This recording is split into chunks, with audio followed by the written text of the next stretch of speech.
Para continuar con nuestro encuentro, quisiéramos dar apertura a nuestro segundo panel, que lleva por título La interseccionalidad en el mundo del trabajo. Para este queremos invitar a la mesa principal a la abogada boliviana Flavia Marco Navarro, magíster en Derecho Económico, especialista en estudios de género, es consultora de agencias de Naciones Unidas y de Corporación Internacional, investigadora del Centro para la Participación y el Desarrollo Humano y Sostenible de Bolivia y docente de posgrados. Tiene libros y artículos publicados en diversos países de América Latina y Europa sobre la seguridad social, cuidado, empleo y otros temas relativos a las políticas sociales. Bienvenida, Flavia. También queremos resaltar que Flavia es integrante de la Plataforma Nacional por la Corresponsabilidad Social y Pública del Cuidado en Bolivia y hace parte de la Global Care Work Network y del grupo de trabajo Claxo, Género y Cuidados. Adicionalmente, quisiéramos invitar a esta mesa a Lina Quevedo, socióloga, miembro de la Red Popular Trans, y a Valeria Sofía Arango, lideresa de las mujeres trans trabajadoras sexuales del área metropolitana de Medellín, vocera, activista e integrante de la Red Popular Trans. Bienvenidos. Queremos invitar también a Francis Corrales. Ella es socióloga y magíster en Ciencias Políticas de la Universidad de Antioquia, docente universitaria e investigadora de la Escuela Nacional Sindical. Invitamos a Francis también a vincularse a la mesa. Finalmente, invitamos a Giancarlos Delgado. Él es investigador y director del proyecto de Centros de Atención Laboral de la Escuela Nacional Sindical y será quien modere este panel. Bueno, lo primero es agradecer a las personas que se encuentran en este panel la invitación, que hayan aceptado estar acá, porque para nosotros como Escuela Nacional Sindical es muy importante, como quien dice, retomar algunos temas desde una perspectiva que no sea estrictamente teórica, sino también de la acción colectiva, ¿no? Como política. Por eso, si nos ponemos, como quien dice, a analizar este panel, no tiene solo, como quien dice, personas que vienen del mundo, si se quiere, teórico o académico, sino también que personas que cruzan este proceso de lo académico, lo teórico, con la acción colectiva, con la movilización, con las organizaciones, que en últimas es como la intención de nosotros como escuela. A su vez, también como para darle entrada al tema que tratamos acá, quisiera dar una breve introducción alrededor de qué entendemos por interseccionalidad, breve también alrededor de qué está pasando con los debates contemporáneos alrededor de esto. Seguramente me quedaré corto porque, vea, de interseccionalidad podemos, y hay más de, como que dice, 30 años como de tradición del término, pero creo que es importante traerlo acá. Lo primero que me gustaría como situar acá y por qué hablar de interseccionalidad en el mundo del trabajo. La noción de interseccionalidad, digamos, nace o se genera por primera vez en el 89 y se acuña por parte de la abogada Kimberly Crenshaw, que tenía una preocupación alrededor de cuáles eran las categorías por medio de las cuales estaban siendo leídas las mujeres afroamericanas, específicamente las mujeres estadounidenses, en los procesos de juicio. Como ustedes entenderán, digamos, las cárceles norteamericanas tienen una suerte de caracterización de sujetos alrededor de quienes están, ¿cierto? Dentro de esa caracterización de sujetos, como esos perfiles de público objetivo de las cárceles norteamericanas, estaban las mujeres afroamericanas. Alrededor de esto, Kimberly Crenshaw en el 89 lo que plantea es, tenemos que entender que no es gratuito que las mujeres negras estén en las cárceles, ¿sí? Hay todo un proceso de perfilar sujetos y eso pasa porque no se trata solo de que sean personas negras, ¿sí? Y cruza la experiencia, por ejemplo, de ser mujeres, y ahí entra, como quien dice, a pensar todo este tema del género y la raza como unas categorías de análisis que se cruzan, ¿sí? Que no se puede leer el fenómeno desde una sola perspectiva y diciendo, no, es que las cárceles tienen muchas personas negras y afroamericanas. No se trata exclusivamente de eso. Se trata de que esto es un proceso premeditado, ¿sí?, de unas políticas de control social en el marco del capitalismo que sitúa a los sujetos, ¿cierto?, y a las sujetas, en este caso a las mujeres afroamericanas. Luego de esto, hay, digamos, como muchos debates, también podríamos decir que hay toda una tradición de discusión alrededor de esto, en el marco de los feminismos latinoamericanos, poscoloniales y decoloniales, de África subsahariana, todo el Cono Sur, Colombia también tiene un aporte grande alrededor de esto. Se empieza a hablar de la noción de interseccionalidad para entender cómo la experiencia, por ejemplo, de ser mujer latinoamericana no se puede comparar y leer alrededor de las mismas categorías en las que se leen las experiencias de opresión de mujeres blancas de otros contextos. Ve, algo tan elemental como pensar esto que acabamos de ver del intersindical, el proceso, digamos, simbólico que acabamos de notar. Cómo entender, por ejemplo, el trabajo no remunerado y también el remunerado del servicio doméstico, ¿sí? Cómo se cruza esa experiencia, por ejemplo, en contextos de migración. Cómo leer las prácticas de opresión que el patriarcado tiene sobre estas mujeres en muchos contextos.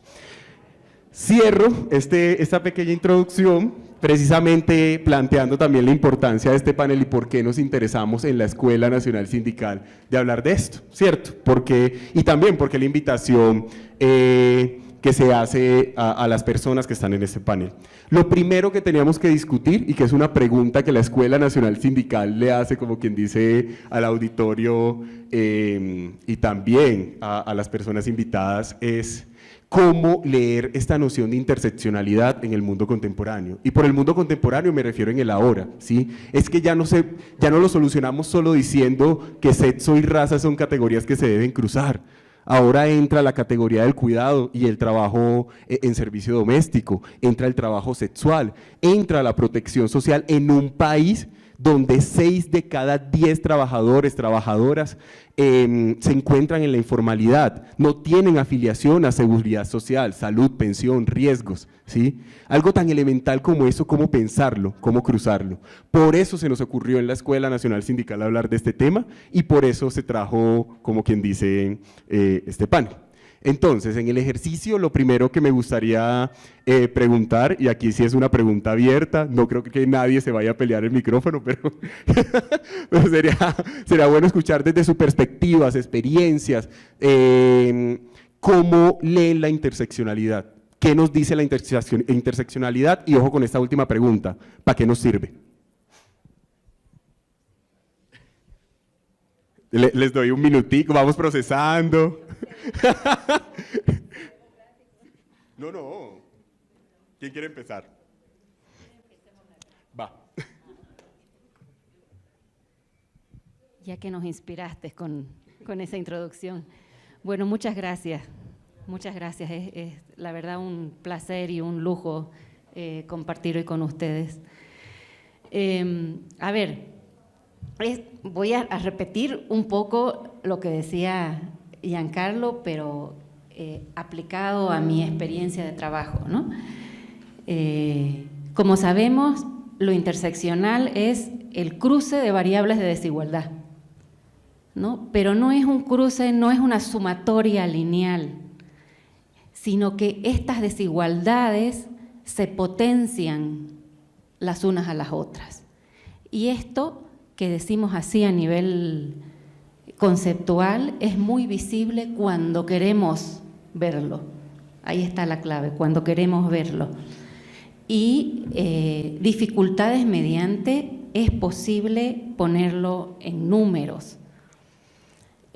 Por ejemplo, yo trabajo empleo en entornos locales, cuidado y seguridad social, ¿no? Si yo me voy a la realidad boliviana, digo, una mujer tiene ingresos del 60 y poco % de un varón, ¿no? Pero ahí no estoy diciendo que si yo hablo de una mujer de 70 años, chiquitana, que vive en zonas rurales, el ingreso es 0. Y yo hace rato dije, desagregué, ¿no? Di una desigualdad de género.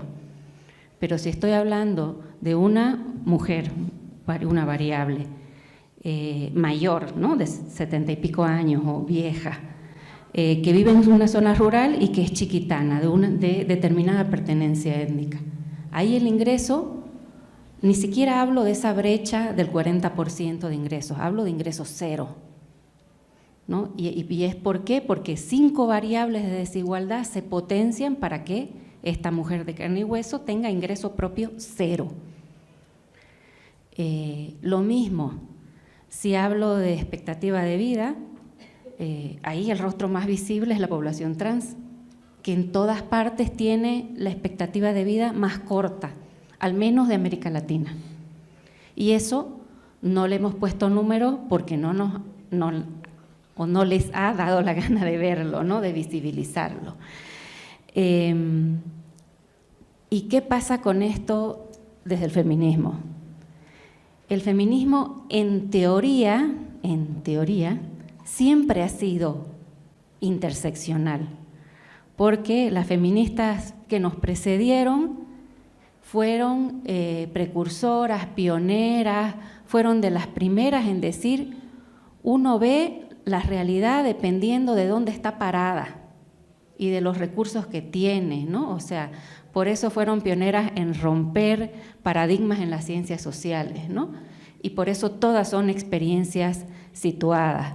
Entonces, no solo, por eso los feminismos y los estudios de género se suponía que eran unos lentes para ver las diversas desigualdades, no solo entre mujeres y hombres, sino al interior de la población femenina. Pero esto que lo tenían nuestras precursoras tan claro en la práctica, en la teoría, perdón, en la realidad, en la práctica a veces era difícil de hacerlo carne, ¿no? Y por eso surgen los feminismos que nos comentaba Giancarlo, de coloniales, poscoloniales, interseccionales. Y aquí también uno puede hacer interpelaciones y la mía sería de que, el hecho de ponernos apellido a los feminismos denota ciertos énfasis y ciertas necesidades, ¿no? Pero como estos apellidos también yo creo que se han quedado cortos en que esta retórica, este discurso, este avance conceptual sea asimilable para la gente de a pie, para la ciudadanía, y entendamos cuál es la utilidad, ¿no? Y con esto cierro, que es un poco la pregunta de Giancarlo. ¿Por qué la interseccionalidad? Porque necesitamos reconocernos en nuestras diversidades y mirarnos, ¿no? Y mirarnos en las diversidades en pie de horizontalidad implica lo que siempre hacen los feminismos, que es cuestionar posiciones de poder, ¿no? Gracias. Muy buenos días a todos y todes.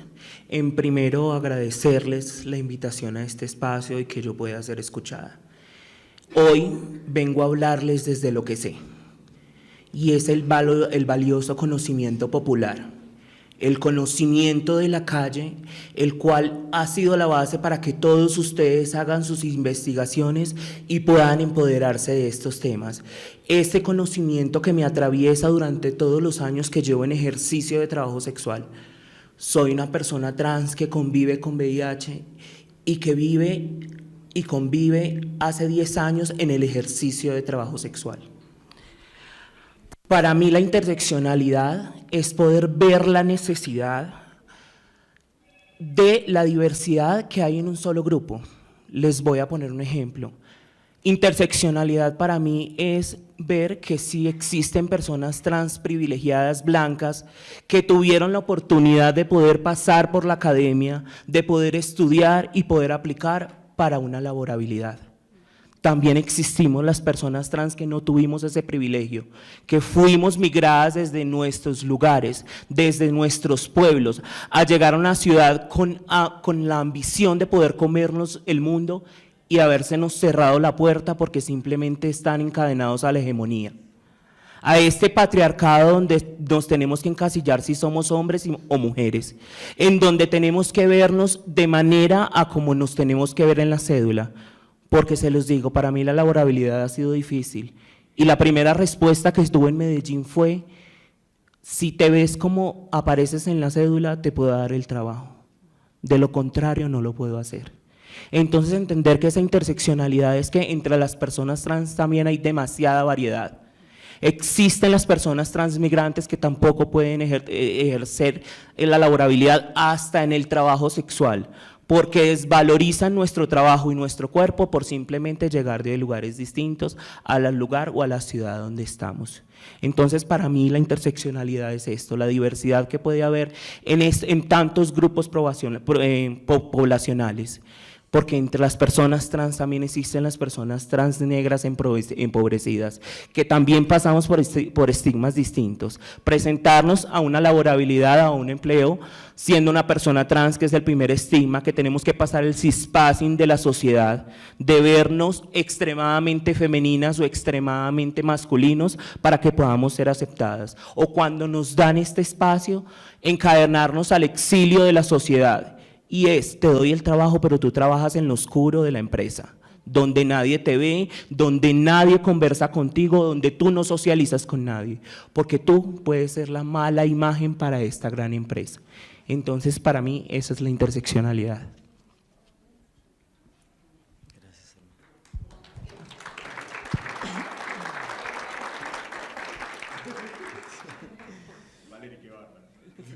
Estoy impactado todavía.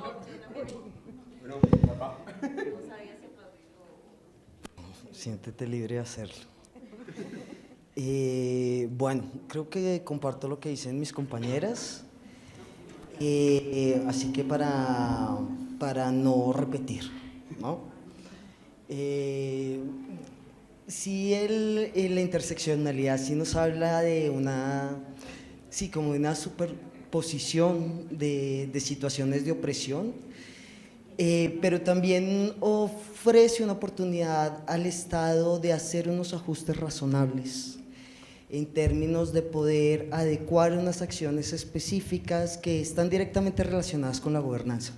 Es decir, esto hace parte de cuando hablamos de que se necesita un enfoque de interseccionalidad, estamos también hablando de paz, ¿no? De la necesidad de poder recoger todas estas desigualdades que se ven también en lo micro, no solamente en lo macro, sino en lo micro, y el Estado poder intervenirlas de manera directa.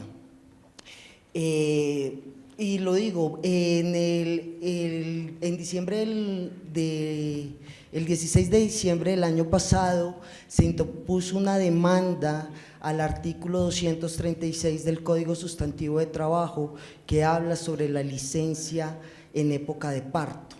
Las personas transmasculinas parimos, gestamos, y sin embargo, como estaba en ese artículo, como sigue estando en ese artículo, dice expresiones tales como mujer, trabajadora, que saca a las personas transmasculinas del derecho a la licencia en época de parto cuando estamos en capacidad de hacerlo y en voluntad de hacerlo.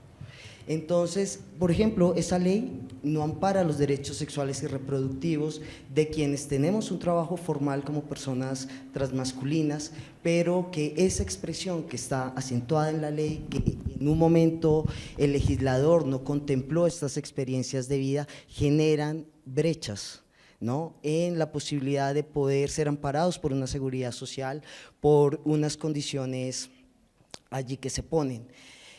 Bueno, quisiera solamente dejar como ahí para no extenderme mucho. Con toda confianza. Con toda confianza. Bueno, muy buenos días de nuevo. No les dije mi nombre ahorita, mi nombre es Franci Corrales, efectivamente hago parte de la Escuela Nacional Sindical. Luego de estas grandes intervenciones, que me parecen introductorias a un tema que todavía nos sigue siendo muy complejo, quería como introducir tres cositas. La primera es que justo cuando estábamos pensando que la sociedad estaba llegando al momento homogéneo más importante, que fue por allá como en los años 90, que decíamos, listo, ya todos nos parecemos, tenemos derechos laborales, las mujeres están trabajando, ya estamos teniendo por ahí discusiones de que efectivamente la comunidad LGTBI iba a tener un espacio en la sociedad y demás, nos dimos cuenta que no, que estamos en el momento más contradictorio de la modernidad porque efectivamente las políticas no han sido suficientes y eso ya lo acaban de expresar mis compañeros, donde no me voy a detener, pero sí quería decir que en esta pregunta que nos hace Jan de qué nos deja la interseccionalidad es justamente una complejidad en términos de toma de decisiones. ¿Hacia dónde vamos a poder caminar cuando efectivamente lo que nos está diciendo este momento de la sociedad es que tenemos que reconocernos en nuestra diversidad? Y ya no en nuestra diversidad porque yo sea diferente a cada uno de los que estamos aquí sentados, sino que yo misma, como persona, encarno diversidades. Cuando hablo de la interseccionalidad y esos cruces que se empiezan a hacer, no es la misma discriminación que yo siento como mujer en el espacio del trabajo que la que yo siento como mujer en el espacio de estudio. No es la misma discriminación. No es la misma discriminación cuando empiezo a cruzar otros asuntos, por ejemplo, de procedencia, como lo estaba contando la compañera Valerie, porque claro, procedencia en este momento no es lo mismo ser excluido por ser de Medellín que por ser migrante de Venezuela, por ejemplo, ¿cierto? Cuando estos asuntos empiezan a cruzar, las cosas en términos de acción colectiva se vuelven más complejas. Y eso en términos, por ejemplo, estamos aquí en unas confianzas muy interesantes porque somos cercanos en términos de quienes se encuentran invitadas en este espacio, que son mujeres sindicalistas, que además estamos haciendo un ejercicio de exclusión porque casi no invitamos hombres, de hecho los poquitos hombres que llegaron se autoinvitaron. Hicimos el mismo ejercicio de exclusión que hacemos en todos los espacios, pero que me parece muy interesante porque es el momento de juntarnos y nosotras mismas ver cuáles son esas discriminaciones que hemos estado generando a través de la historia y que incluso muchas de ellas ni nos damos cuenta. Para nosotros ya es normal tener trabajo, pero ya sabemos que más del 60% de las mujeres en Colombia no tienen trabajo. Y si están más alejadas de los centros de ciudad, menos posibilidades van a tener de ingresar al mundo del trabajo, ¿cierto? Y si además no tienen estudio, si además son madres cabeza de familia, si además tienen condición de afrodescendientes, si además o afrodescendientes o indígenas, o si además hacen parte de la comunidad LGTBI, tienen menos probabilidades de insertarse en el mundo laboral, ¿cierto? Y todos esos cruces de información, nosotros todavía no los hemos observado. En la ciudad se hace mucho más fácil tener un acceso a condiciones dignas y digamos que eso nos ha cegado de alguna manera la posibilidad de ver lo que está pasando en los territorios que cada vez se alejan de las ciudades. Esto también para decir que estas dificultades que de alguna manera nosotras hemos naturalizado porque no nos está afectando de la misma manera, no nos afecta de la misma manera ser mujeres afro en Medellín o en Bogotá, que ser mujeres afro negras en Buenaventura, ¿cierto? No nos afecta de la misma manera, pero eso hace pensar que dentro de las ausencias que tenemos en términos de políticas, de decisiones, de acciones, está justamente incorporar el tema de la interseccionalidad, por más difícil que sea.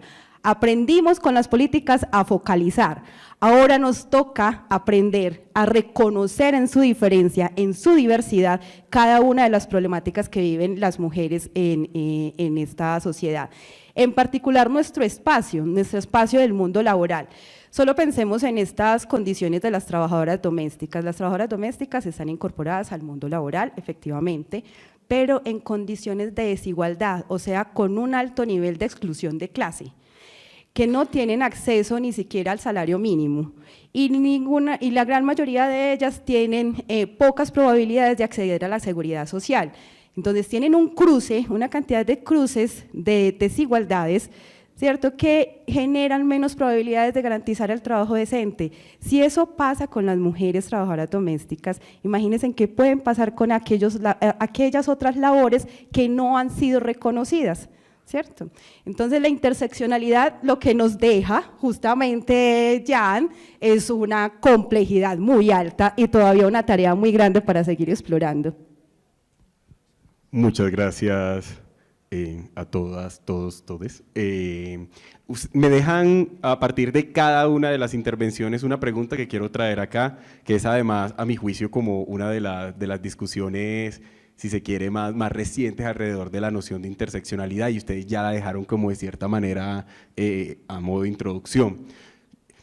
Yo considero que la noción clásica de interseccionalidad en gran medida se nos quedó corta, ¿no? Es decir, esa clásica de sexo, raza, clase de Davis o chicana migrante hispanohablante de Ansaldúa ya no es suficiente, ¿sí? Ya, hoy, ojo, hago esa claridad, esto no desconoce los grandes aportes, a Davis le rezo, pero independiente de eso también nos queda la pregunta de, hay un cruce de experiencias que no entran dentro de esas grandes categorías que en gran medida la interseccionalidad impulsó. Algo tan elemental como pensar el trabajo sexual que se pone acá. La experiencia, por ejemplo, de convivir con VIH también me pareció sumamente poderosa para pensar la conexión con la compañera Flavia alrededor de la protección social y la esperanza de vida de las personas trans. Pero también queda la pregunta alrededor del trabajo doméstico. Entonces, un poco lo que me gustaría preguntarles es, ¿cómo creen necesario, cuáles creen que sean las vías para actualizar ese cruce de identidades? Por ejemplo, desde su experiencia, desde la experiencia, por ejemplo, de la Red Popular Trans, del Intersindical de Trabajo Doméstico, bueno, aquí en este caso Francis Espar, de la Escuela Nacional Sindical, ¿qué estamos haciendo para actualizar? O también reconocer que vivimos en el mundo de los proyectos y a veces no es tan fácil actualizarlo, que trabajamos con esas categorías para aspirar a proyectos de cooperación, claro que sí.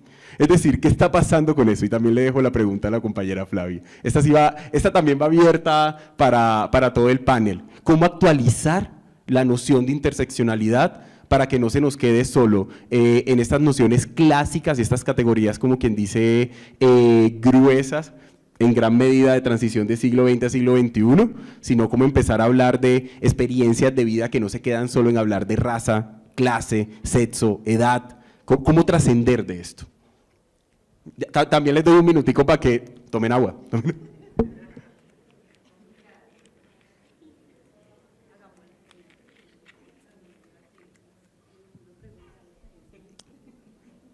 Bueno, además hago una salvedad, yo les envío unas preguntas por correo, pero no están siendo las que les estoy haciendo ahora. Entonces deben estar así como… Mentiras, no. Es que, ¿qué? No, pero que… ¿Para qué dan esa introducción tan brava? Mentiras. Nos puso a hacer el trabajo del doctorado, que se lo estamos resolviendo. Yo quisiera, si es que, bueno, de pronto no, y creo que cuando hablamos de interseccionalidad o tal y como yo la entiendo, la comprendo y la vivencio, estamos hablando de situaciones que generan sufrimiento humano y que por eso, y que no es una situación particular, ¿no?, sino que pueden ser muchas experimentadas en una sola persona, que no es lo mismo que diversidad. Entonces, muchas veces parece que cuando hablamos de interseccionalidad nos metemos porque, ay, es que todos somos diversos y todos somos diferentes y decimos, no estamos hablando de eso cuando estamos hablando de interseccionalidad, porque la diversidad, aunque asumida o significada de ciertas maneras puede generar desigualdad, no es lo mismo. Y esa diferencia tiene que aparecer a la hora de nosotros poder diferenciar dónde está la desigualdad y dónde está la riqueza cultural o social que hay que defender desde allí, ¿no? Entonces, bueno, partiendo de eso, es como que quisiera, desde mi lugar, ¿no?, y poder hacer esa diferenciación. Ahora, ¿cómo se actualiza? Bueno, de pronto la actualización sea teórica, la que deba hacerse, y aunque creo que ya ese ejercicio teórico de actualización está presente. Porque es algo que se actualiza constantemente en la materialidad de las experiencias. Nunca ha sido suficiente poder leer una experiencia desde 2 o 3 lugares únicamente, ¿no? Analíticamente puede ser muy sencillo hacerlo, ¿no? Es un ejercicio analítico de facilidad de poder comprender desde ahí, pero lo que nos damos cuenta es que ¿cómo se dice? Como abrazar la realidad desde 3 conceptos es imposible. Poder comprenderla, explicarla, no ha sido posible. Entonces es como que son 3 categorías, género, clase y raza, con las que uno casi siempre entra, porque así lo invitaron a entrar, ¿no? Entonces, pero lo que nos muestra es que, ¡brum!, eso, ¿no? Es como que esa actualización se da en la experiencia misma, en la que se comparte una experiencia vital de vida o se acompaña esa situación. Me va a tomar la palabra. Esto que acaba de decir Wilson me hace pensar, por ejemplo, en que realmente la interseccionalidad también podría generarnos una imagen en términos de espiral. Como tenemos muchas aristas, tenemos muchísimos círculos que nos representan. Pero también un asunto que es importante es que no es estático, o sea, la teoría misma está en movimiento y a veces llega tarde para intentar explicar ciertos fenómenos de la realidad que ya están pasando, ¿cierto? Nosotros le ponemos palabras a cosas que vivimos en la realidad, que vivimos diariamente. Entonces creo que en términos de este cambio, de poderla actualizar, lo que creo es que también ha faltado un tanto de comprensión de lo que nos quiere decir la interseccionalidad. Y esto me llama la atención porque es que podríamos incluso entenderla teóricamente, pero políticamente se nos hace un poquito más complejo. Incluso, lo decía ahorita, en términos de decisiones, entender, por ejemplo, o pasar, trascender, que hemos aprendido a focalizar, a cerrar, a sellar, a acotar, y ahora tenemos que aprender a abrir, a expandir, entender y ponernos en situaciones complejas para tomar decisiones. Nos está generando una complejidad alta que quizás ni siquiera podamos resolverlo desde lo teórico, ¿cierto? Es un asunto que requiere mucho más práctica que teoría. Creo que es difícil actualizarlo como todos los conceptos, pero también creo que nos falta mucha más comprensión de qué es lo que nos quiere decir la interseccionalidad.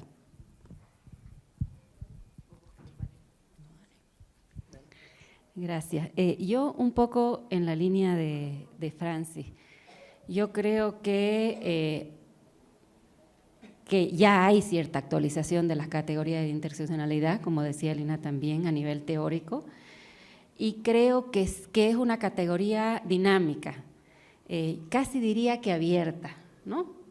Y de que lo que se trata es de dar respuestas adecuadas, como decía Lina. Yo creo que ahí está la intencionalidad política.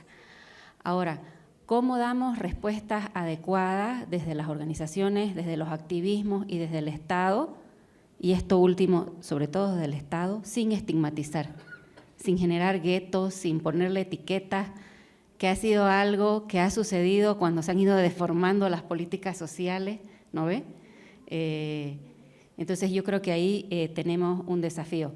Y el otro desafío de actualizar la categoría es ¿a qué la aplicamos? ¿No? ¿A qué la aplicamos?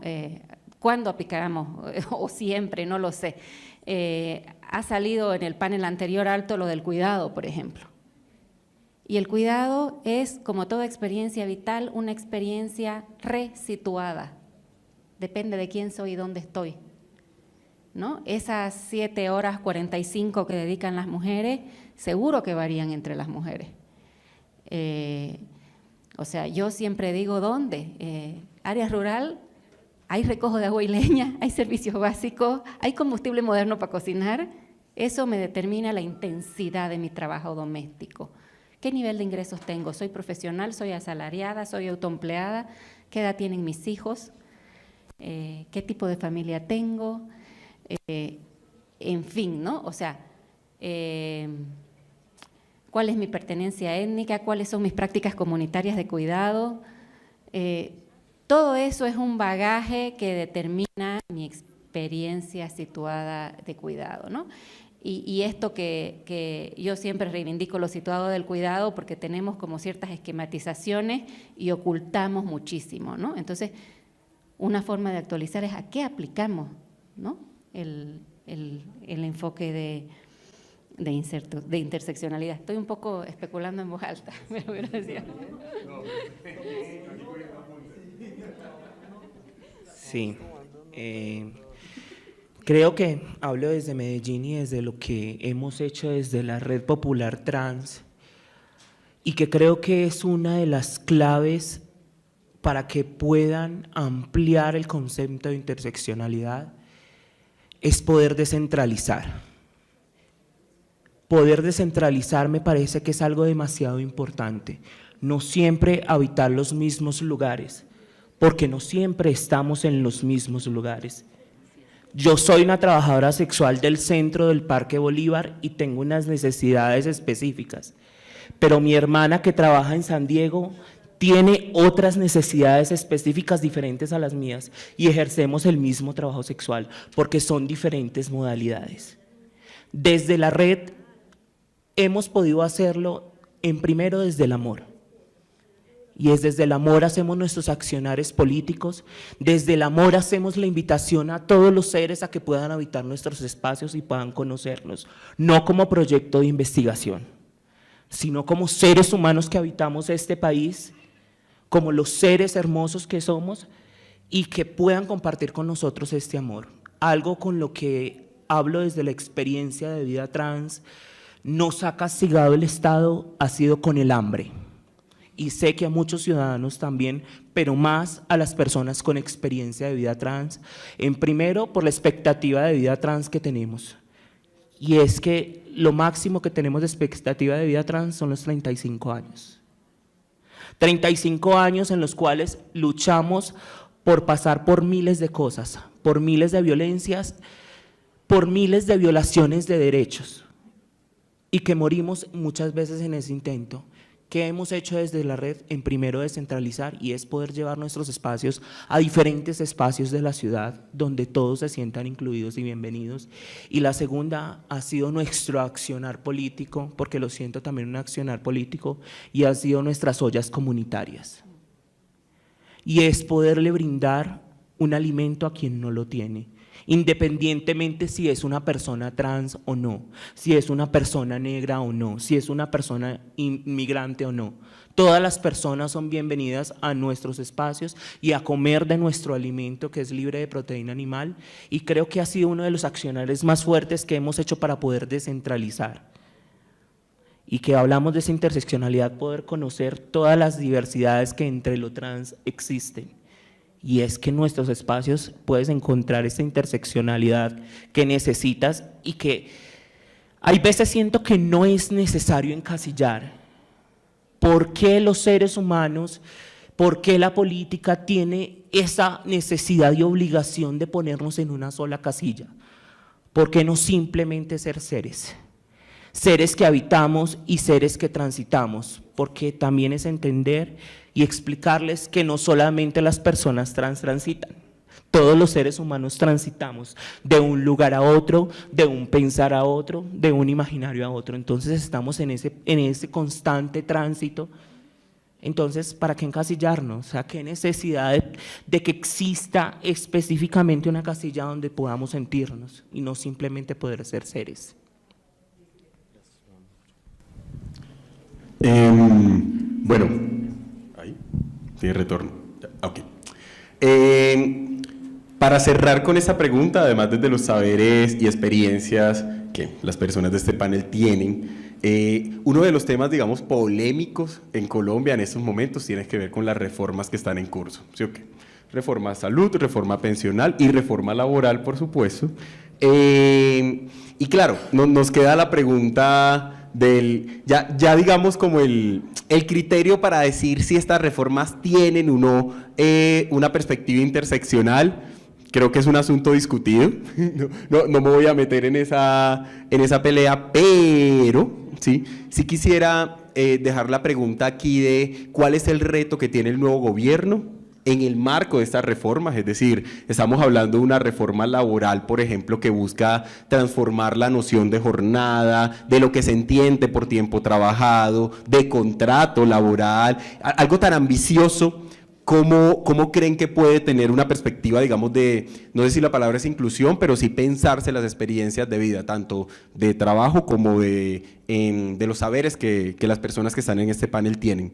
Es decir, ¿cómo incluir esas experiencias en la reforma? Hablemos por lo pronto, si se quiere, de la laboral, en específico. Ahora, podemos hablar de todas, ¿no? Como las que quieran, pero entendiendo que es interseccionalidad en el mundo del trabajo, metámonos ahí. Pero no, igual hay que entender que la relación pensión-salud-trabajo es indisoluble, ¿no? Pero sí dejo la pregunta desde las experiencias, saberes que hay en ustedes, cómo entender y qué sugerirle también al nuevo gobierno respecto a una perspectiva interseccional de las reformas. Esa sí la mandé. Yo en relación al tema trans, creo que el gobierno en las distintas reformas que ha planteado, tiene que sentarse con el movimiento social trans y poder asumir las demandas de la agenda del movimiento e incorporarlas en las reformas.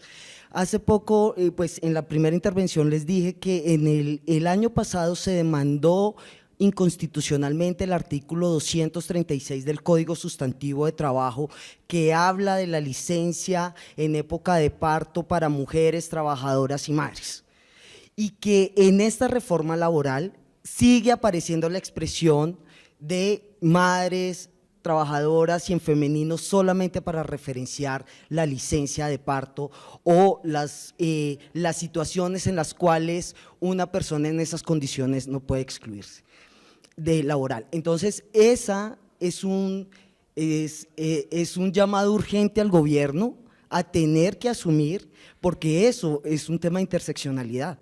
O sea, eso genera brechas en el acceso a la seguridad social de las personas transmasculinas que decidimos gestar y parir. Entonces, otra de las cosas que dentro de la reforma laboral que nosotros tenemos que hablar y que espero que mi hermana aquí lo pueda profundizar es el Ministerio del Trabajo y el Gobierno Nacional y el Congreso de la República está en mora de poder regular el trabajo sexual, que para el movimiento social trans es trabajo, y que la falta de regulación por parte del Ministerio, por parte del Congreso, aumenta la vulnerabilidad de las personas que ejercen el trabajo sexual, y más ahí si somos personas trans.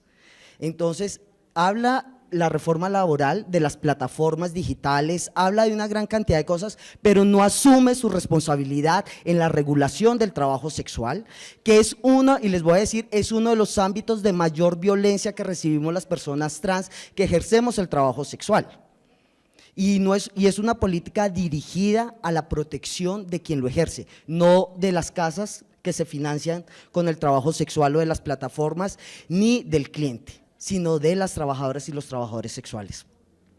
Otro aspecto tiene que ver con que las personas trans también estamos en la ruralidad, y eso quiere decir que nosotros tenemos, el movimiento trans tiene hermanas indígenas, campesinas, jornaleras, y se han invisibilizado incluso. Por eso cuando hablaban de la reforma laboral, de que se va a crear el jornal agropecuario, y que porque no regular eso aumenta la explotación laboral. O sea, las relaciones rurales están todavía en lo más feudal, yo creo, en lo más, en un panorama de verdad bastante incierto. Entonces, cuando usted es trans, es indígena, tiene problemas de brecha con el idioma, es decir, está en empobrecimiento absoluto, ha sido usted expulsada del resguardo indígena por ser trans, Las relaciones maritales de pareja que se extienden desde la cosmogonía indígena, que es bastante patriarcal, se lleva también a las relaciones entre personas trans y sus parejas. Entonces, aumente, el 80% de lo que trabaja una hermana le corresponde a su marido, el 20% y trabajan igual. Viven en las haciendas cafeteras y si se enferman no tienen derecho absolutamente nada sino a ser expulsadas.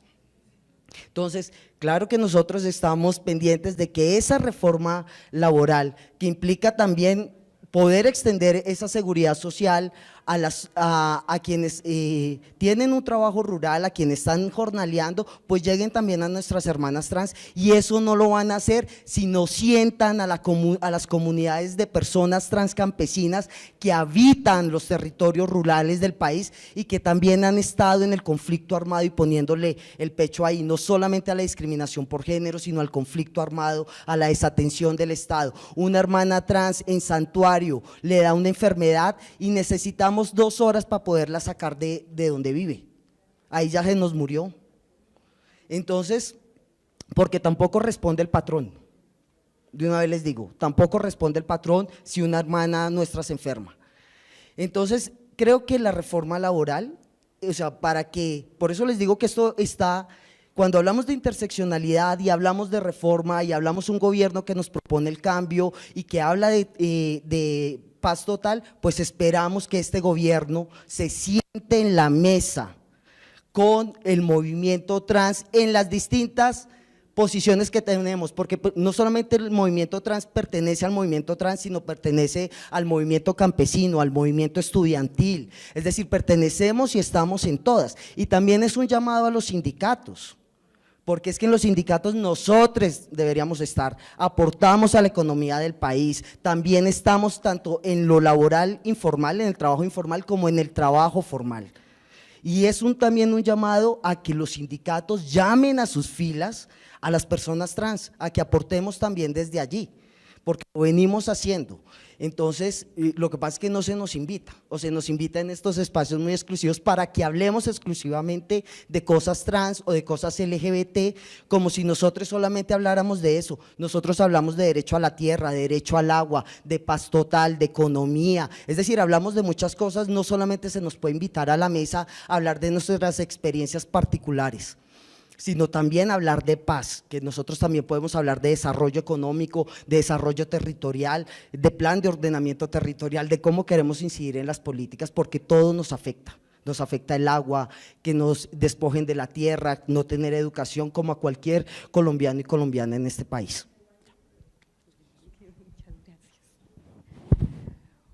Uy, sí, estas palabras de Wilson las tomo además para decir que yo no soy vocera del trabajo doméstico, por favor, pero voy a hacer un ejercicio. Muchas gracias. A mí me gusta también romper protocolos, o sea que me voy a parar, porque quiero que hagamos un análisis. Además, rompiendo el protocolo, Jan, es que no es un asunto solo del gobierno, y me parece bien que lo haya puesto Wilson, y es… ay, Lina, perdón, yo hace rato, Lina, discúlpame, por favor, discúlpame.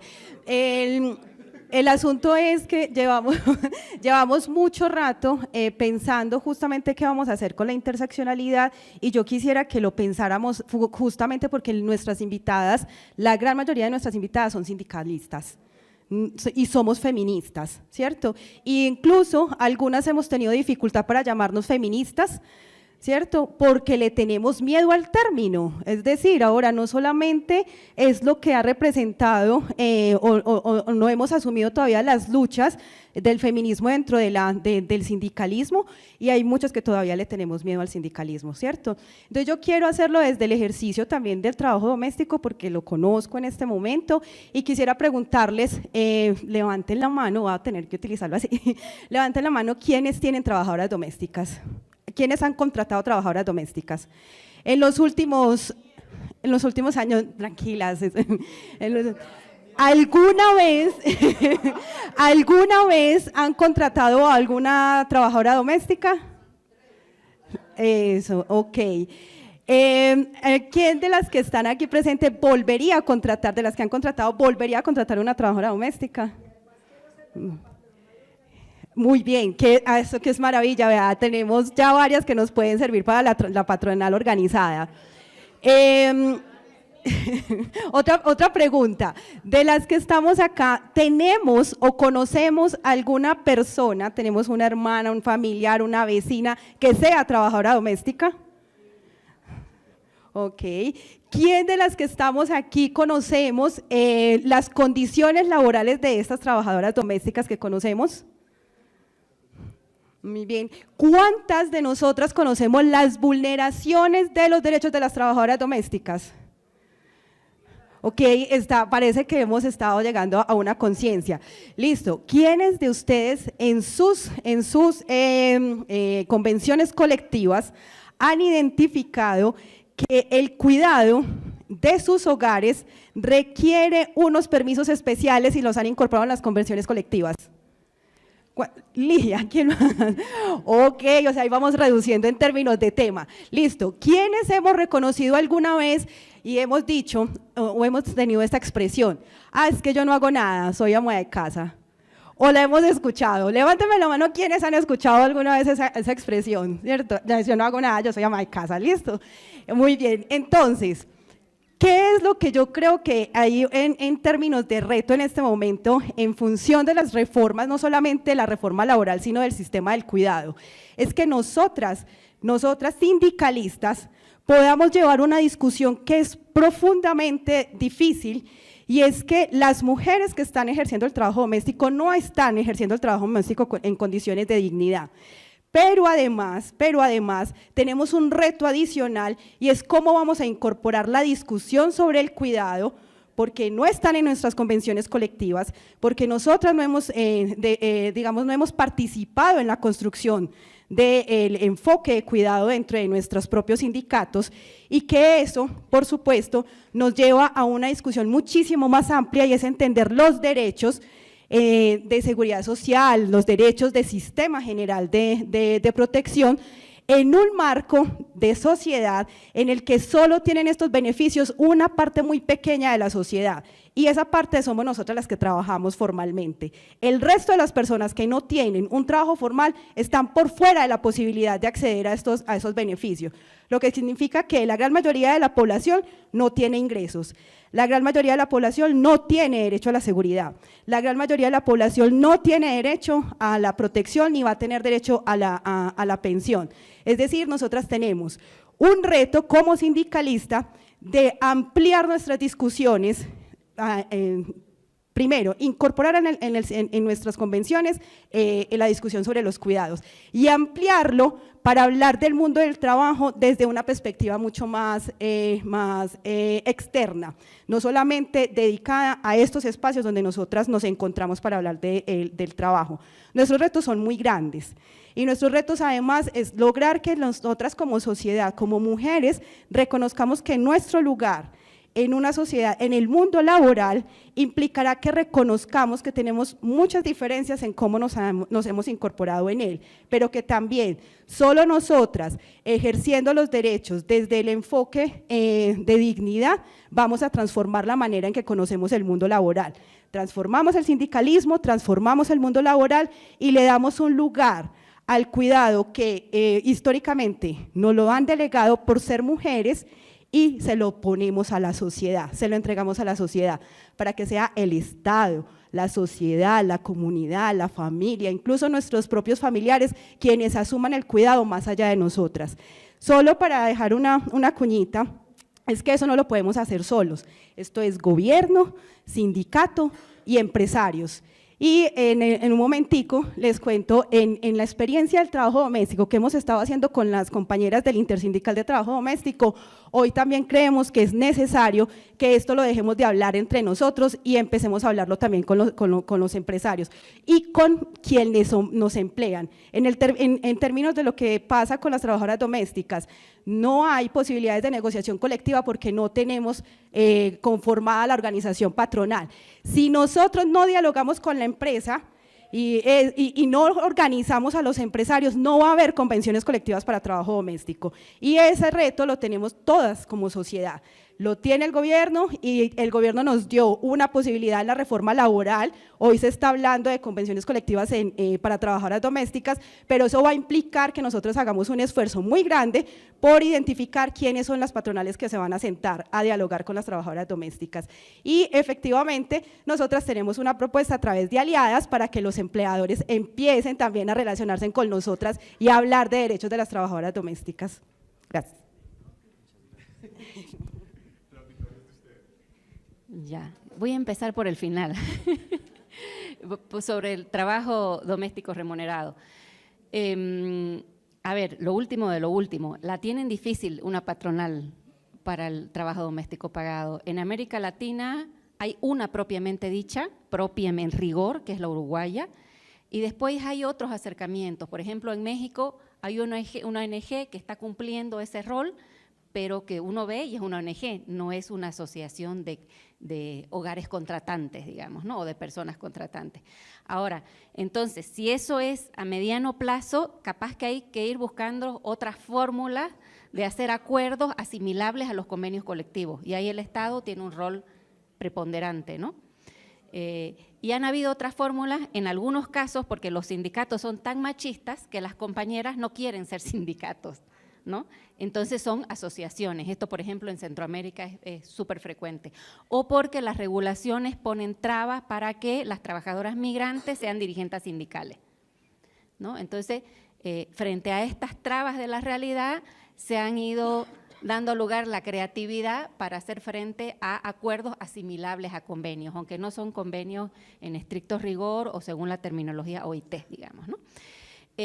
Siguiendo con el trabajo doméstico remunerado, para quien le interese, hay una investigación sobre acceso de las trabajadoras domésticas remuneradas en 22 países, entre los cuales está Colombia, que le dejé a Francis, y ahí lo que vemos es que en este país la exclusión tiene que ver más con formas de discriminación indirecta, es decir, por la práctica o por los resultados más que en el texto de la ley.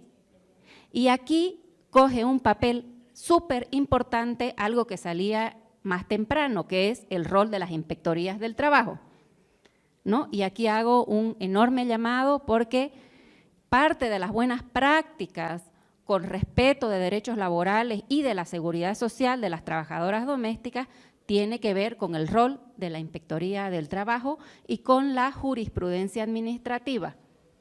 ¿Cómo se entiende esta inspección? ¿Cómo se entiende la inviolabilidad del domicilio? Etcétera. Entonces, eso. Aquí capaz que en el marco de la reforma laboral, más que legal, la reforma es el alcance de la inspección en el cumplimiento de los derechos. Aparte de otra serie de medidas que hay que tomar para un derecho conexo, que es el de la seguridad social. A ver, ¿qué desafíos para la reforma laboral? ¿Cómo se entiende la reforma laboral? Y no la tengo, algo he visto de los anuncios del gobierno, pero no la tengo bien en mi cabeza. Entonces, no la conozco bien. Entonces, ¿de qué estamos hablando? ¿De una reforma legal?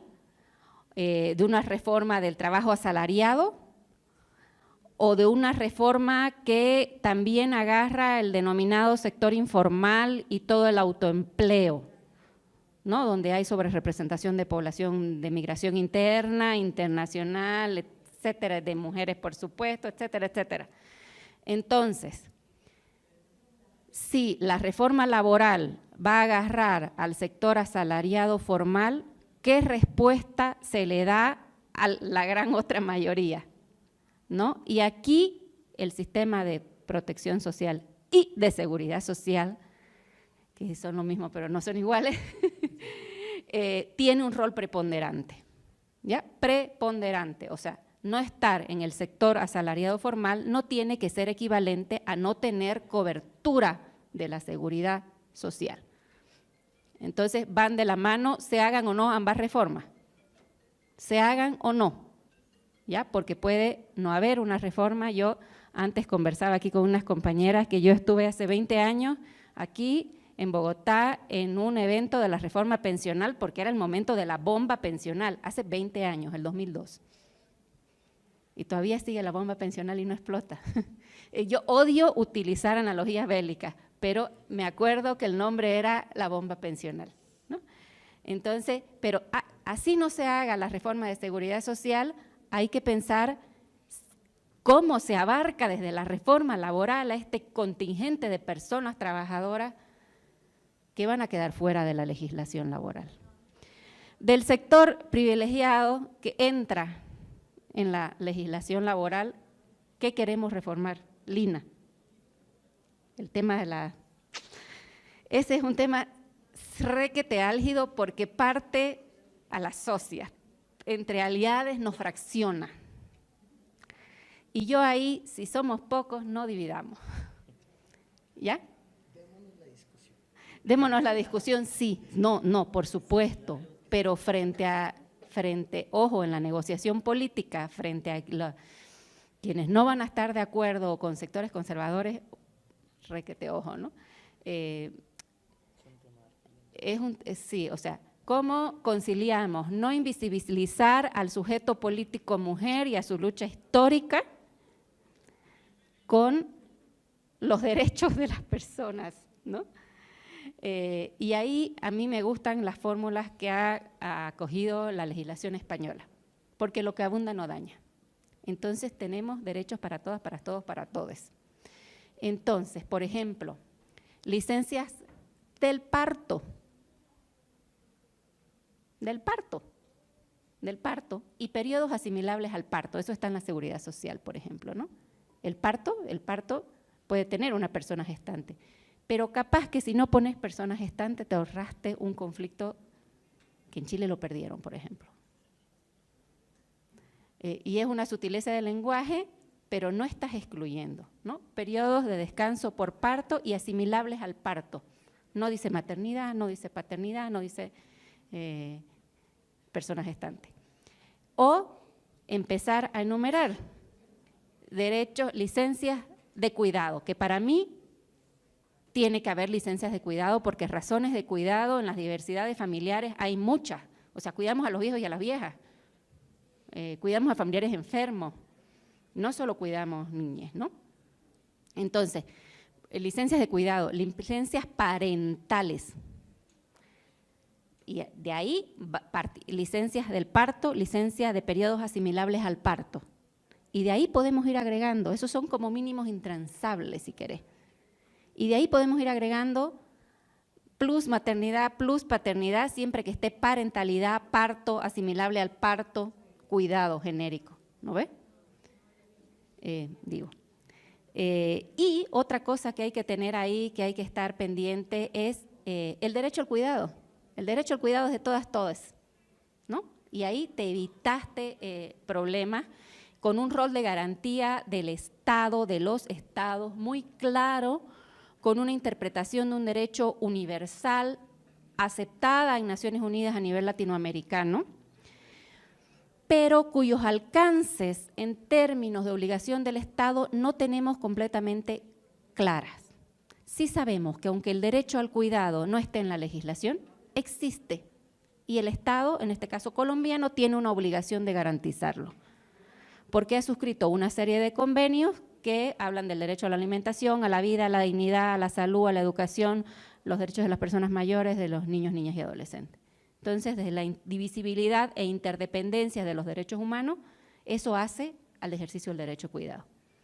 Aparte, tenemos convenciones que sí hablan, en el caso de las personas mayores, específicamente del derecho al cuidado y la obligación de los estados de sistemas integrales de cuidado. Pero si todo eso no fuera suficiente, ahorita la Corte Interamericana de Derechos Humanos ha recibido una opinión consultiva, que yo creo que va a tardar meses, pero que igual hay que estar pendiente, sobre los alcances en términos de obligaciones estatales del derecho al cuidado. Así que eso capaz que nos sirve pre-reforma, post-reforma, y yo creo que para las demandas sociales va a ser útil. Ya ahí me quedo. Sí. Que también es pasar como un pase de tranquilidad y de alivio, que es importante lo que tú nombras, porque es una discusión que en el movimiento trans también nos lo hemos dado en relación a cómo vamos a nombrar nuestras demandas, cuando esto implica la extensión de derechos que ya ciertas poblaciones han ganado, y en este caso las mujeres. Lo que nosotros pedimos es que no se elimine el concepto de mujer trabajadora ni nada, sino que a eso se pueda anexar otras para que podamos nosotros caber. Pero entonces es importante que nosotros no demandamos que las categorías de mujer o trabajadora o madre queden por fuera de la ley.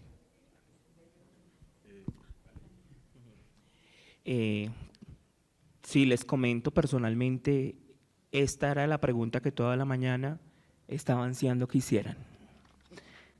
Y es porque desde lo personal, en todas las reformas veo una gran falencia, tanto en la de la salud como en la laboral y en la pensional. Están asumiendo, lo hablo desde la perspectiva de vida trans, es que todas las personas tenemos estos derechos que ellos dicen que tenemos cumplidos. Y es que si hablamos desde el sistema de salud, nos dicen que tenemos un derecho al agua potable, a una vida digna, a una vivienda digna. ¿Qué pasa con el ejercicio de trabajo sexual? Las personas que ejercemos el trabajo sexual no tenemos una vivienda digna.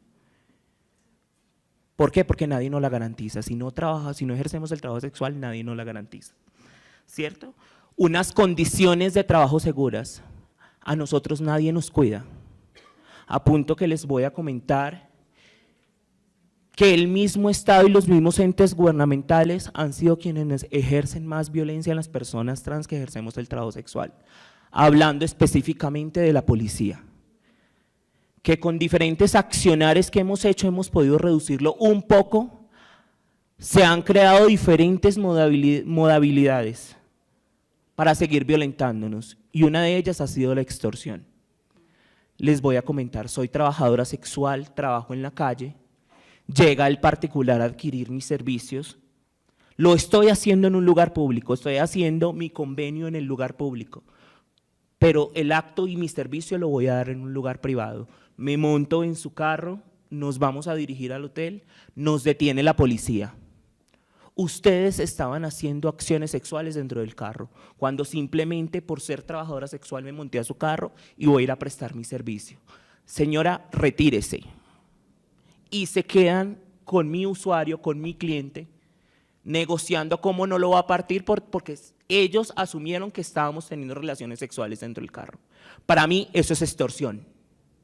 Están extorsionando a mi cliente y están haciendo que mi cliente se aleje, de que no me vuelva a buscar y que no vuelva al sitio donde estoy. Otro es que ni siquiera hay un embellecimiento de los lugares en los que trabajamos. Y es, si ustedes se ponen a analizar, las personas que ejercemos el trabajo sexual estamos en diferentes partes de Colombia, en los lugares más feos de la ciudad. Y se nos asocia con la trata de personas, siempre. Y con el expendio de drogas. O sea, las personas trabajadoras sexuales somos lo feo de la ciudad, por eso hay que ponerlo arrinconarlo a los lugares más feos donde nadie los visite. Si estamos hablando de lo laboral, suena muy bonito el que pretendan eliminar cualquier tipo de discriminación a la hora de una entrevista, y es como eliminar esas barreras que siempre nos han puesto de que para los entrevistadores lo primero que entra es lo que ve, y es desde que entramos en ese examen y en ese análisis del six passing, de mirarnos arriba abajo para ver si nos parecemos a lo que presentamos en la hoja de vida. Entonces, me parece muy bonito que vayan a haber mesas en las cuales se vayan a sentar con la diversidad a hablar, pero también es hacerle la invitación y darles a entender que entre la comunidad LGTBI también hay machismo y hay patriarcado, y es que usted no se puede sentar con una persona gay a hablar de una experiencia de vida trans, porque el chico gay tiene la hegemonía de verse como un hombre y pasa ese six-passing hegemónico porque se ve como un hombre. pero él no sabe lo que a mí me está atravesando, ni las necesidades que yo tengo. Entonces la invitación es a que si van a existir estas mesas, no asumamos que porque hay una persona lesbiana o hay una persona gay, están todas las casillas de lo LGTBIQ+, sino que por cada sigla, si quieren verdaderamente sentarse con cada sigla a decir, venga, sentémonos y hablemos de nuestras necesidades laborales. Porque como saben, no sé si ustedes tienen este dato, el DANE dice que de 100 personas trans, solamente 4 tienen un trabajo laboral digno y remunerado. ¿Qué pasa con las otras 96 personas? Hablamos de la informalidad y empezamos a hablar de la explotación, porque sufrimos explotación. Y es que puedo vivir años en un hotel pagando diario, pero el día que no tengo me sacan. El día que no tengo me sacan. Aparte de eso me obligan a que todo el consumo de licores, cigarrillos o todo lo que yo me consuma tiene que ser dentro del hotel. No puedo comprar nada absolutamente afuera. Entonces, y en la pensional, pues, ¿qué les digo? Hablan muy lindo que las personas de vida trans nos vamos a, al menos cuando hablamos de quienes nos representamos como mujeres trans, nos vamos a jubilar a los 57 años, pero si no tenemos un trabajo, ¿cómo vamos? Porque, o sea, me dicen que sí me voy a jubilar a los 57 años, pero me dicen que tengo que tener 1.300 semanas en el ámbito laboral trabajados. Pero si no tengo un trabajo, entonces, ¿qué? Si no reconocen el trabajo sexual como un trabajo que es el tema que más me duele y es el que más genera violencia en nosotras. Y es que se les niega a pesar de que estas mismas personas son quienes más consumen nuestro trabajo. Porque el sindical, el senador, el presidente, el alcalde es el que por interno me escribe a citarme esta noche para que nos encontremos. Porque soy su deseo banal. Entonces, ¿por qué la estigma y la discriminación y el odio? A base del miedo y del deseo. Que para mí es fundamental. Y ha sido lo que más ha creado fobia para nosotras. Ha sido ese miedo a reconocer lo diferente y ha sido ese deseo que no se atreven a aceptar, que no se atreven a exponer, porque como vivimos en esta hegemonía, entonces, no, pues ¿cómo? Yo soy macho, yo tengo esposa, pero tú me gustas porque eres trans. Entonces, la invitación es a esto, o sea, tienen que sentarse con nosotras. No se hable en ningún espacio de experiencia de vida trans y de nuestras necesidades si no estamos ahí. Porque nuestra voz es la que tiene que ser escuchada. Usted no tiene la experiencia ni le atraviesa por su cuerpo lo que yo vivo. Y lo que todas las personas que ejercemos el trabajo sexual lo hacemos. Por eso la invitación a estos sindicatos también es a que se unan, a poder regular el trabajo sexual. Para que lo único que estamos exigiendo, yo no estoy exigiendo que el Estado me mantenga, sino que simplemente me dé una calidad digna de trabajo, que me dé una calidad segura de trabajo, que yo pueda salir tranquilamente a las calles, poder habitarla y poder ejercerla de manera segura, no pensando que va a venir el psicópata a pegarme 3 tiros y a matarme, o que dentro de la habitación se le salga la psicopatía al tipo y me mate, porque los transfeminicidios pasan por eso, y la mayoría de los transfeminicidios ha sido por eso, por ejercer el trabajo sexual y el mismo cliente es quien nos asesina. Muchas gracias.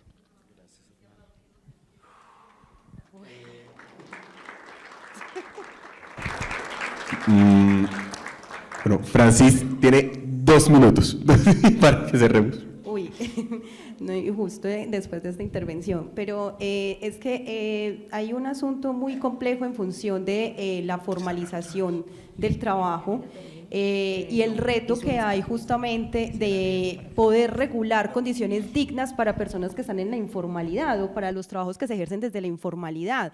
Y digamos que ese punto es el mayor reto que tiene en este momento la reforma laboral que está cursando en ese momento en el Congreso.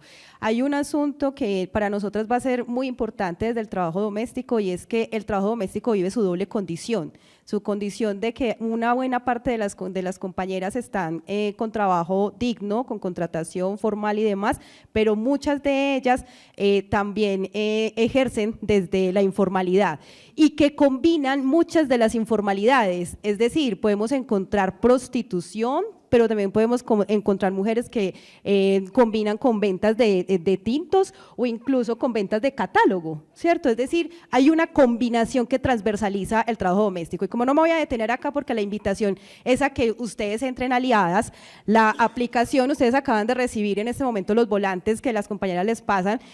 Nuestra intención era invitar a los empleadores, pero como en este encuentro no tenemos una mayoría de empleadores, sí queremos invitarlas a ustedes, mujeres, desde la solidaridad, que nos ayuden a diseminar esta aplicación para que muchas más personas puedan conocer sobre el trabajo doméstico, sus condiciones, cuáles son sus situaciones particulares y también todo el ejercicio que se viene haciendo de defensa de derechos. Que esto también se constituya en una experiencia para seguir fortaleciendo estas discusiones en torno a las reformas que hoy se están haciendo en el país. Así que la invitación es, por favor, entren al QR, descarguemos aliadas y enseguida volvemos a conversar de aliadas. Gracias. Bueno, yo creo que este panel ha tenido un nivel, digamos, de disertaciones, aportes, discusiones, opiniones. Yo creo que así como quedé yo, quedaron ustedes. Le doy espacio a Valerie para que dé lectura de un texto que preparó para este espacio, y Valerie, este texto sería la conclusión del ejercicio. Adelante. Muchas gracias. Hoy les comparto mi voz, que no es solo la mía. Hoy comparto mi historia, que no es solo la mía. Hoy les pregunto lo que muchos, muchas y muchas se preguntan junto a mí. Quiero hablarles de lo que ven cada día.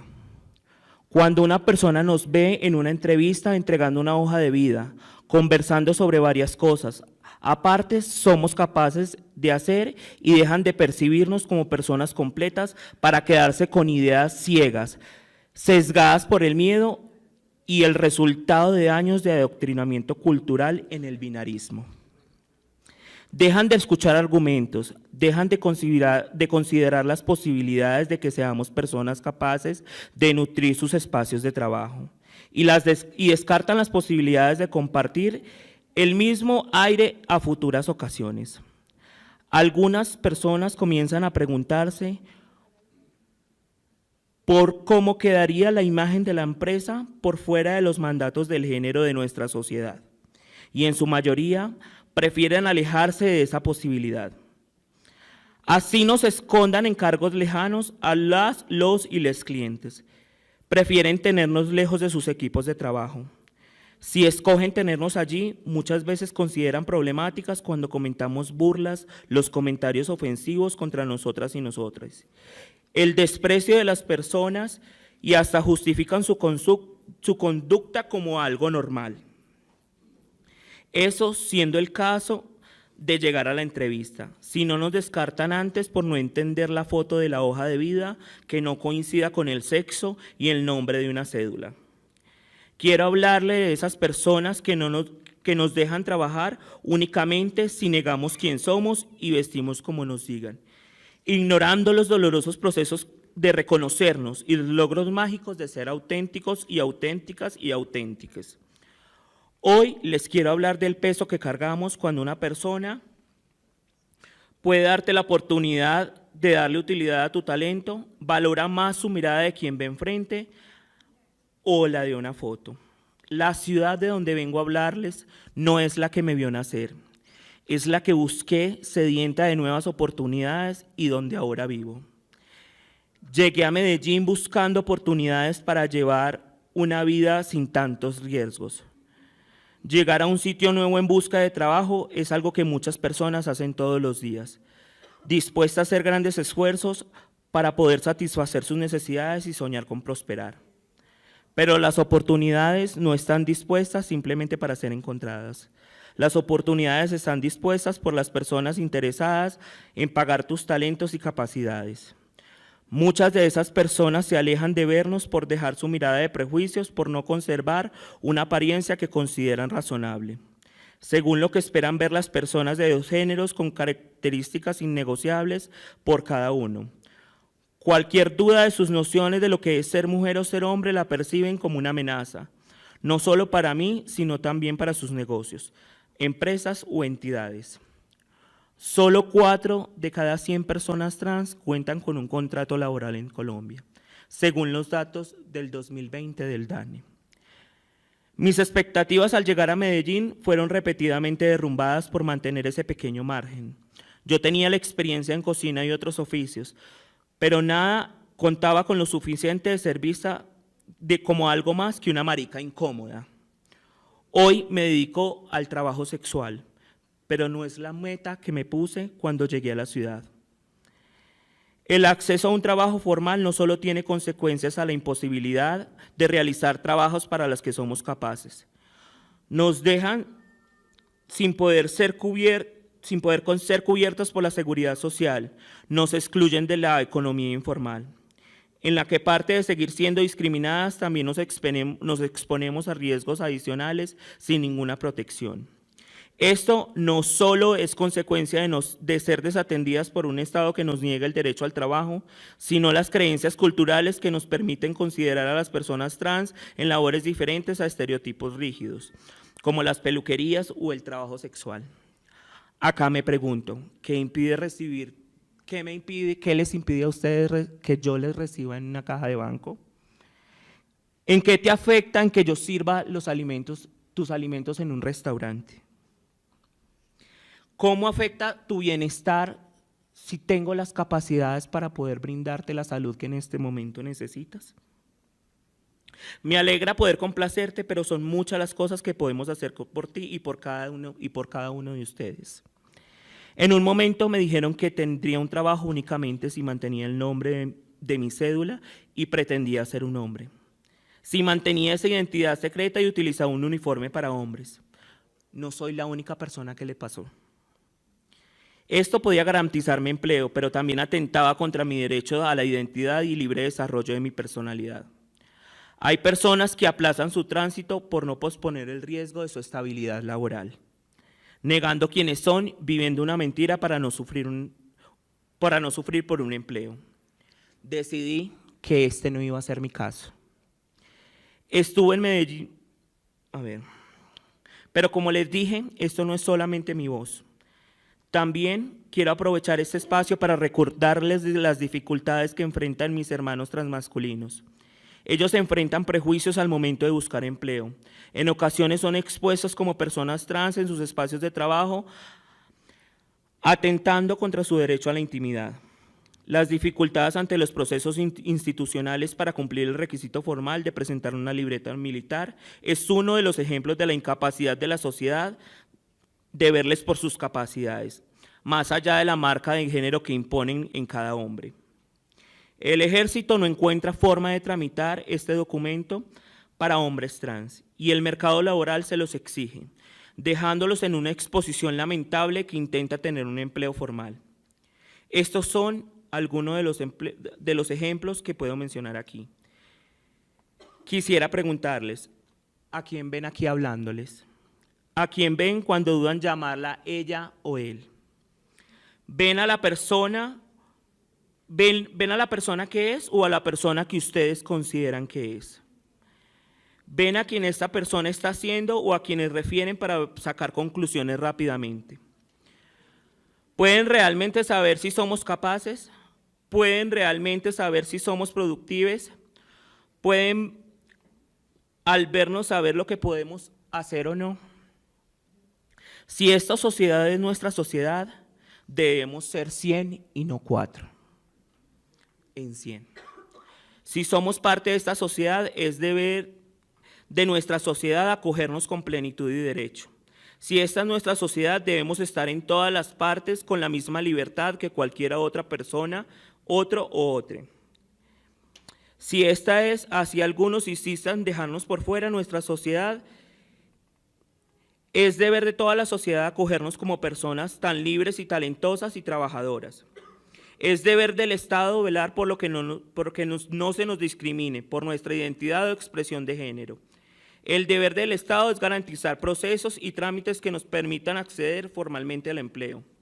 Es deber del sector privado garantizar espacios de trabajo libres de discriminación.